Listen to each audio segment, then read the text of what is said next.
Hey everyone, RJ here with CV Tech, and today I want to give my review of the ZTE Tempo X. This is on Boost Mobile, and this is one of their really low-end budget devices.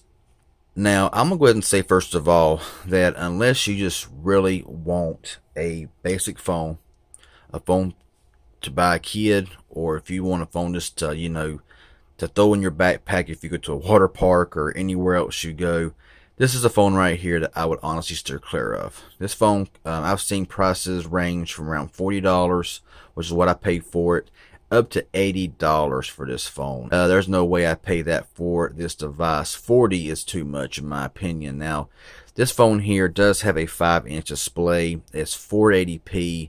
And the screen looks just okay. I mean, looking at it head on, it looks okay, but however, it does really wash out. As you can see right there, it just, 480 screens need to just kind of go away. But this phone right here, to me, just by testing it out, has been painful. Okay, trying to load up some games, it wouldn't even run a benchmark test. I did get a Geekbench 4 test, but as far as getting the Antutu, it just kind of like stopped. It stopped and froze and crashed and everything else. Just doing small things with this phone right here, it just can't seem to hang. Now this phone here, it's going to CPU-Z, and we will just see what it's running. Now it's running the 1.1 gigahertz Snapdragon 205, 208, 210, whatever it's running. And it does have only 1 gigabyte of RAM and 8 gigabytes of storage with only 2.9 available. And just downloading a couple of games, some benchmark, I'm down to 1.39 gigabytes available storage. I mean, that is just crazy, ridiculous. Got a 480 by 854 display, and I mean, for them to be selling phones like this today, I mean, is just, I don't know about it, y'all. I mean, the screen right now is about halfway up, and I did not get a chance to take any pictures and videos with it, but y'all can about imagine the picture quality outside in good lighting, passable shots for like social media, stuff like that. But that's going to be about it, y'all. Let's go into Geekbench here, and you'll see the Geekbench scores was 390 single core score and 1020 multi-core score, so definitely nothing too impressive there. We'll scroll up here. I got Nova Launcher on here, and just by scrolling here, sometimes right now it's pretty smooth. There's times it just kind of just lags up and it just sticks, and it's really kind of annoying. Let's go into the settings here. Sorry if it's kind of hard to see, but it's just the way it is. Not a whole lot going on in here as well. Now, these buttons down here do light up, which is really nice as well. Like I said, that storage though. 8 gigabytes, 6.61 already used. I've only downloaded a couple of games and a couple of benchmark tests. That's about it. I only had 2.9 out of the box. So, yeah. And this has 1 gigabyte of RAM. This phone does run 7.1.1 Nougat. So I'm going to attempt right now. This ain't going to be a very thorough review because, I mean, you pretty much get my idea on it. But I'm going to try to run Asphalt Nitro. Asphalt 8 would not fit. So I'll get this here set up and we'll play a little bit. Alright, so starting off here with this game. I mean, Asphalt Nitro, I'm already seeing some stutters in it here. Just by starting off.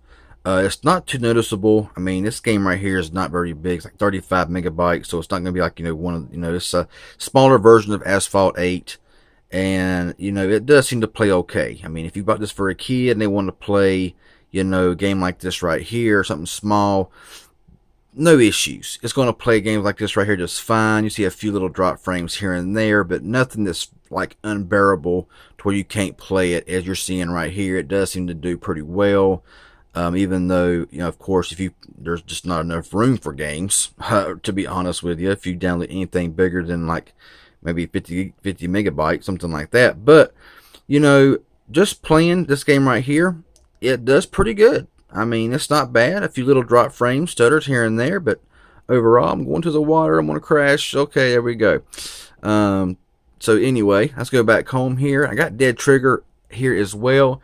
I want to attempt Dead Trigger on this thing here and just see how it does. If it's not already set up, I'll set it up and then I'll come back whenever it's ready to play. Alright, so we're loading up here. I'm going to turn up the volume a little bit to kind of give a little bit of sound out of that rear speaker. Turn it up about halfway there. Kind of a delay there. So we're going to see how this game right here does play. If it ever decides it wants to load up. So I see some, I see a little bit of choppiness there, as you probably could see that there as well. But like I made mention, even though it's a weak phone, you know, playing these lower, well, I was pretty bad chop there. Yeah, this game right here, it's got some pretty bad. It's just not wanting to really cooperate with me as good. You can barely move it. It kind of wants to like move all over the place here. But it does work, you know. I mean, it's not like it's not unusable, nothing like that. You can play games with it. It does work, but just don't expect nothing to be very buttery smooth, because this phone just ain't made for that, you know. I mean, like I say, unless you're just really needing a phone, like just say you was going down the road and you got your phone out the window and it busted all to pieces, and you had to have a phone right then and there on Boost Mobile, and you want something cheap, this right here will be what you'd get. You know, $40 just to get you by. But if you want this phone as like a daily driver, something to use every day, unless you're just a basic talk, text, and maybe a very little social media, now that Facebook Messenger likes out, that might be a lot better for this device, you know. But unless you're just wanting something like that for just basic use, I would pass this phone on by. I mean, I honestly wouldn't recommend it unless, like I said, you want to buy a phone for a kid for maybe their first smartphone, or if you want a secondary phone, or like if you bust your phone by accident and you need a phone in a hurry. This phone right here will be a good pickup. Other than that, I would leave it sitting on the shelf. So that's just my little review of the ZTE Tempo X. Not the greatest phone in the world, you know, but that's just my opinion. So if this was helpful and informative, hit that like button. Any questions you may have, leave it below, and subscribe if you haven't. Hit that bell. I would appreciate it. Y'all have a good one, and thanks for watching.